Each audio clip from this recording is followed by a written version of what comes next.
Hi everybody, I'm Jeremy Cordeaux. Peter Clayton's right there behind the camera. Peter just said to me, I like it when you get fired up. See, I don't get fired up, I just get carried away. Over enthusiastic or something like that. I don't mean to get too carried away. I'll just give you a little plug for the show on Friday. JeremyCordeaux.com, 9 to 12, around the dining room table. It is a radio station which is in the process of, well, I don't know, growing up, developing, becoming something else. Who knows where it'll end? This is just the beginning. Lots of things to talk about, and you'll be able to ring us and have a chat and have your say. I really like it when you do that because it broadens out the whole thing. The best thing I think that ever happened to radio is that idea of talkback, of open line. It just opened everything up to a whole range of opinions and ideas. Speaking of ideas, this thought or idea about keeping people out of aged care, keeping people in their own homes, I think is a great idea. See, they're never going to get me out of here. I'm going to stay in my home. They're not going to move me on. But there is a problem.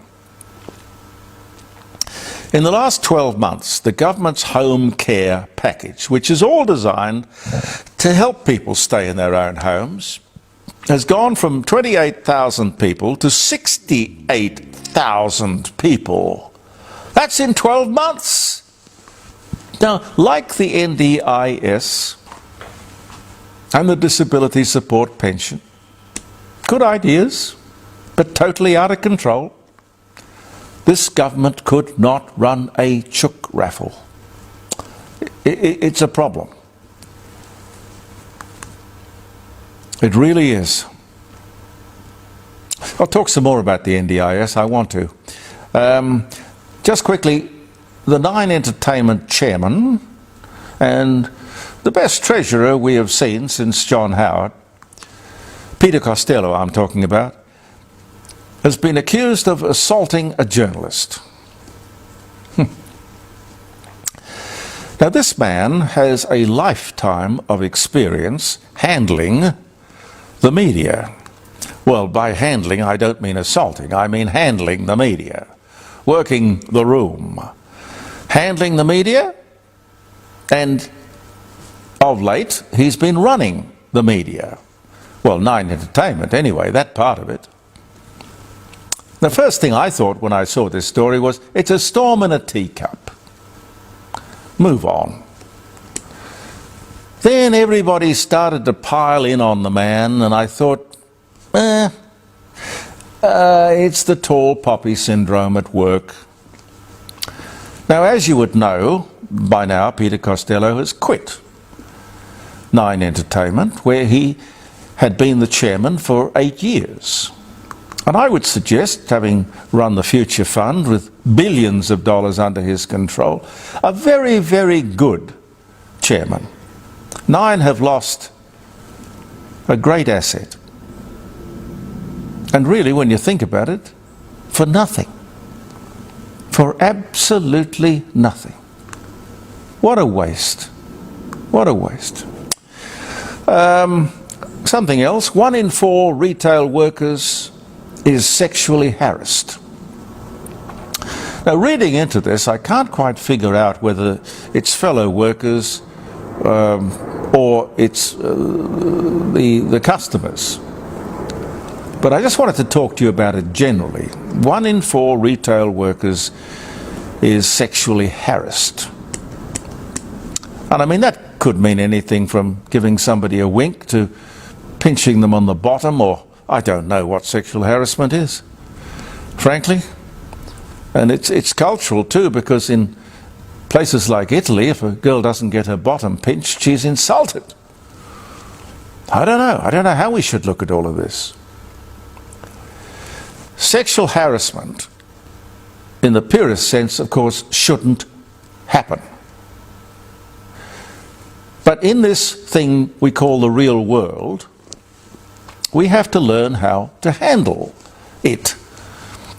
Men and women.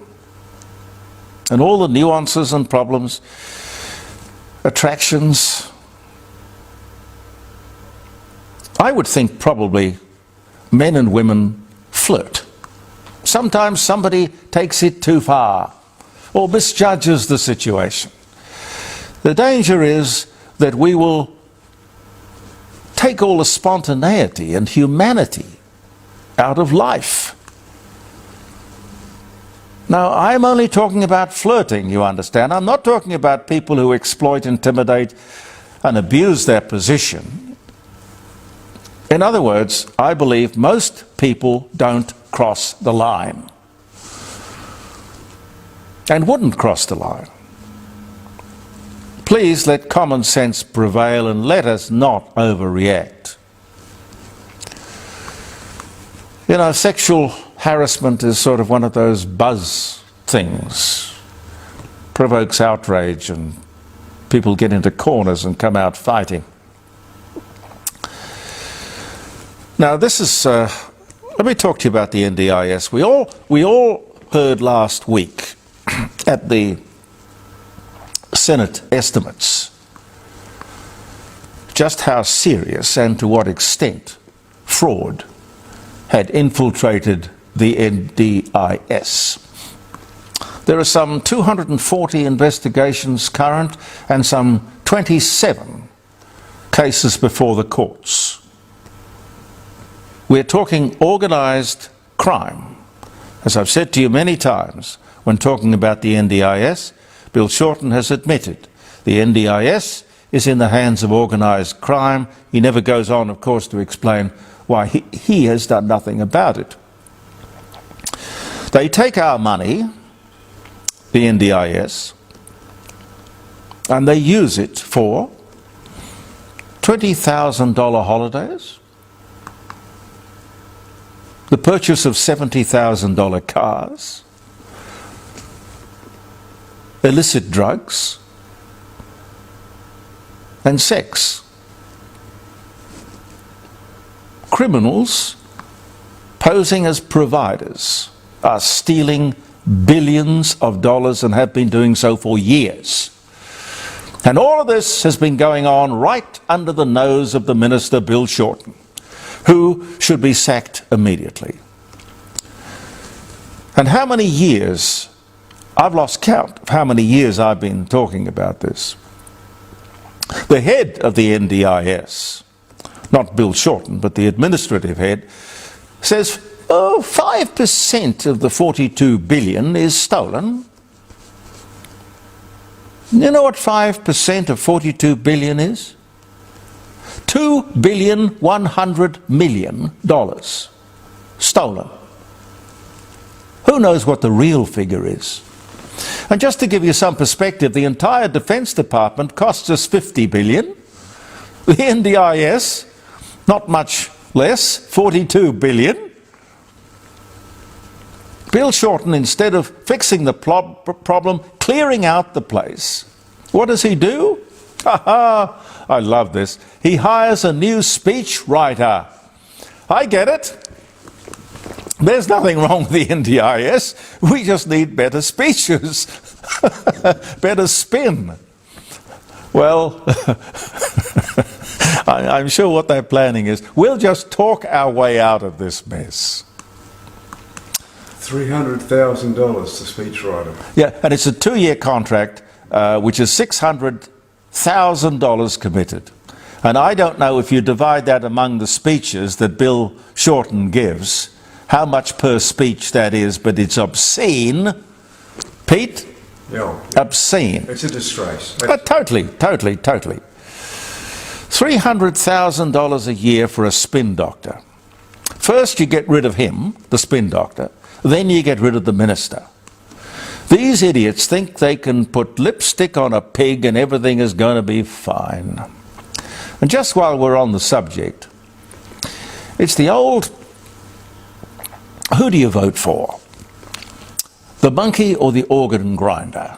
You know, the bloke who is saying the words or the bloke who wrote the words. What I'm saying is very basic here and should apply to every politician.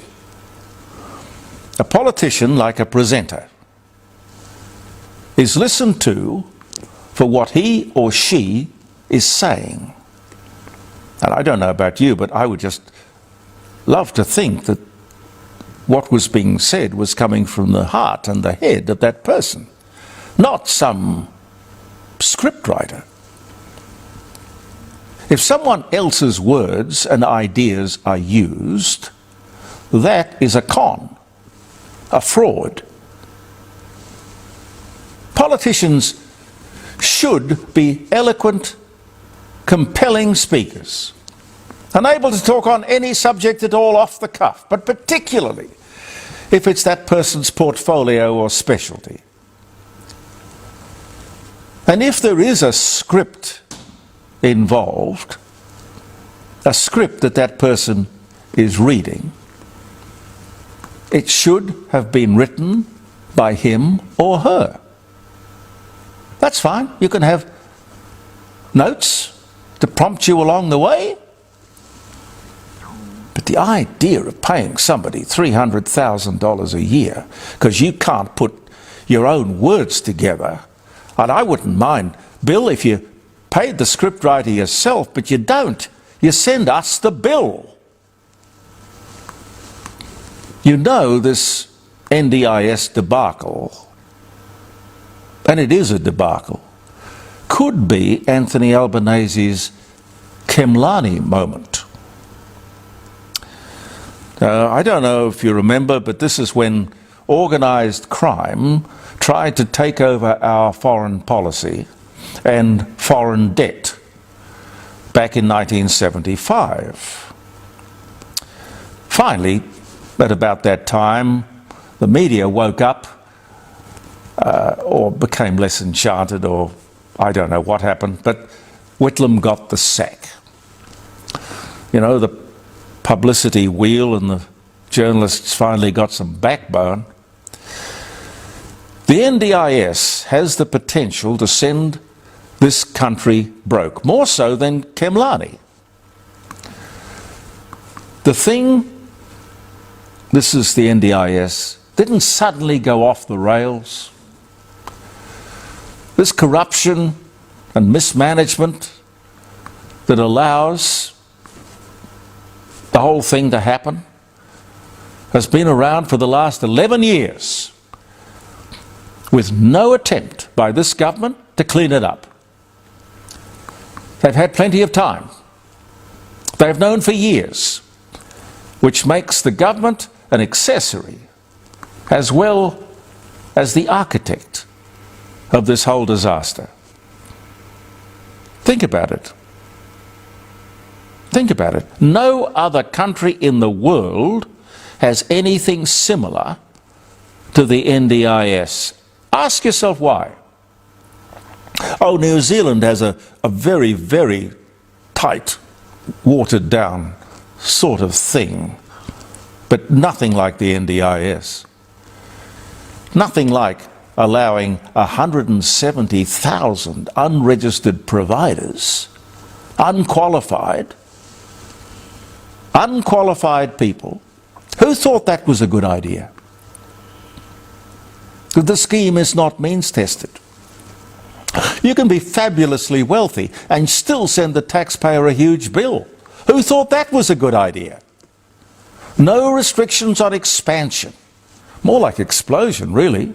No ceiling or budget. No checks, no balances. Just let it rip.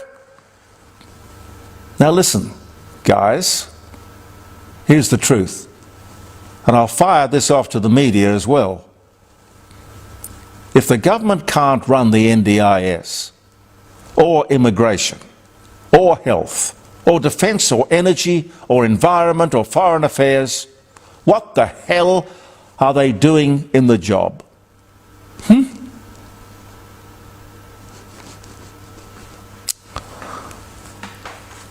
Beyond belief. The GDP growth, you saw those figures last week, I guess, is less than the population growth. Whoa. 0.1% for the 3 months, which makes it 1.1% for the year. Well, look, growth is growth. You know, growth is growth. But per capita, that is a recession, where we've been probably for about 5 years. But technically, we're fine. Giving the RBA cause to cut interest rates. Maybe. Maybe. Not a certainty. Maybe. Household savings at a 15-year low, meaning we don't have a lot of fat. We don't have a lot of fat stored up. That's not good. But this is why this government doesn't understand economics. It is very keen on immigration. Well, simply, that's pretty obvious. Survival, really. If it wasn't for immigration, we would be in recession. But God, we're close. Largely, we are flatlining, as close to being in recession as it is possible to get without being there. For the Reserve Bank, this is a very good outcome. Fine-tuning, you could say. Wow, it is very fine. But for the government, it's more evidence that they really don't know the difference between the accelerator and the brake. It's very sad news I saw last week that the great John Blackman had died. I don't think John had ever worked in South Australia. He may have, but he was a mainstay at 3AW for many years. He did breakfast, I think, and of course the Hey Hey It's Saturday show where he was Dickie Nee and did all the voiceovers. Did a lot of voiceovers, not just on Hey Hey. A great wit, spontaneous wit, clever man. Struck down with a terrible mouth cancer a few years ago. But with good cheer, he soldiered on. He got through that, only to be taken on Wednesday of last week with a heart attack. And no, not very old, just in his 70s. How much time have I got, Pete? A couple of minutes. Okay. I do want to mention this to you, and anything we're talking about today, or things we haven't been talking about that you may think we should be talking about, Friday, 9 to 12, jeremycordeaux.com, around the dining room table. Tune in, and it's online, and we have guests and phone calls. I'll give you the phone numbers and all of that when I see you on Friday morning. But 1 in every 2, that's every second Aboriginal child, is being removed from its family. Sometimes they are removed at birth. This must be very, very difficult for everybody involved. And of course the usual suspects are outraged. But listen, black or white, children in moral, sexual, physical, financial, psychological danger should be removed. If you disagree with me, call me, tell me on Friday. Children should be removed if they are in danger and placed in a safe environment. What are authorities expected to do? Oh, I hear it loud and clear. Another stolen generation. Rubbish. Rubbish. Please think rescued, not stolen. We'll leave it there. I did want to maybe mention this thing that's exploded. I don't know why. 80% of young married people are going into marriage instead of wide-eyed love. They're going to their lawyers to get a prenup. Did you hear this, Pete? Yeah, I did. I don't know what's behind that, but we won't talk about that now. We'll talk about it on Friday or maybe next week. But it's June 12, ladies and gentlemen. US President Ronald Reagan challenges Mikhail Gorbachev to tear down that wall, Mr. Gorbachev. That's the Berlin Wall. That was this day, June 12, 1987, and God damn it, he did. Well, I don't think he did, no.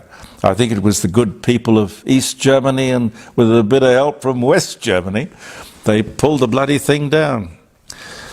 June 12, happy birthday if you're having a birthday, or if it's a notable day for you, wedding or a significant day. Anne Frank, the Dutch diarist and Jewish victim of the Nazi Holocaust.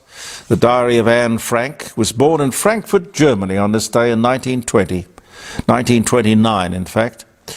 And on the same day, in 1942, Anne Frank gets her diary, the diary, as a birthday present.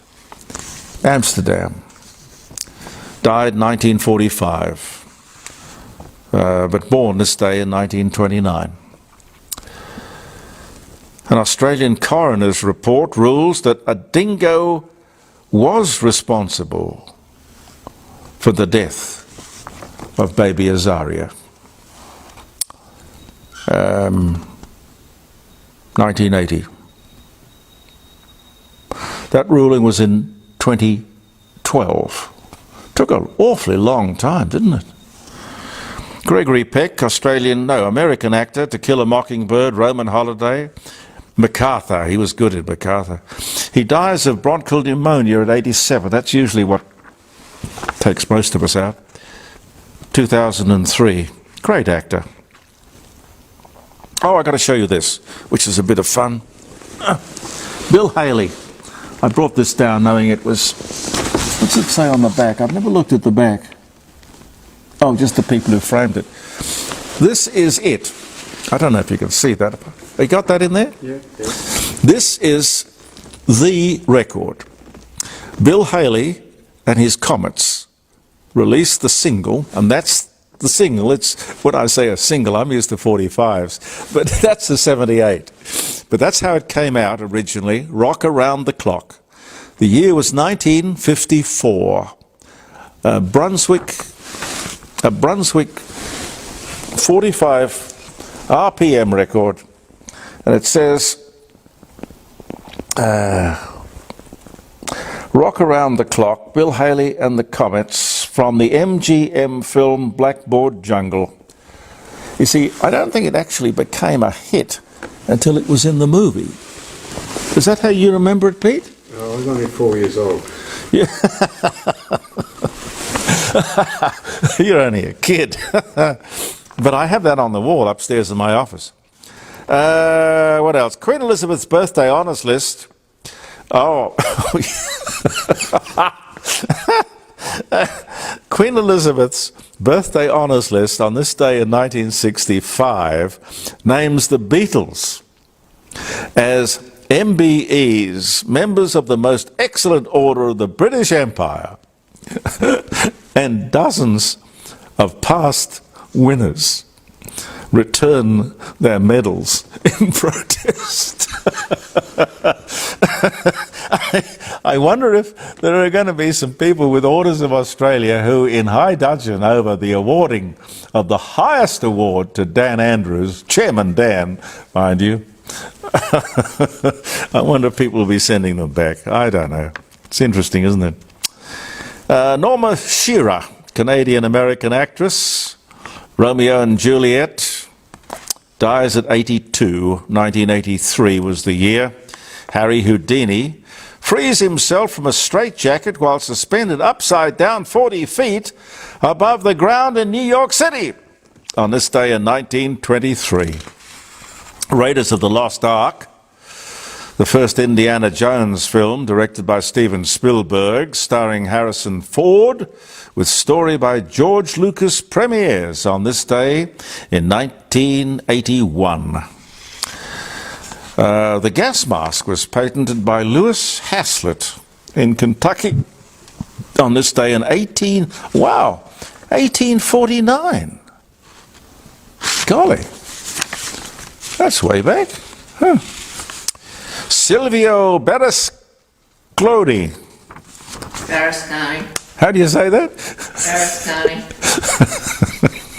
What were those parties he used to have? What were they? Booga Booga parties or something? Berlusconi. Or whatever his name was. Anyway, he's gone to God. He won't mind.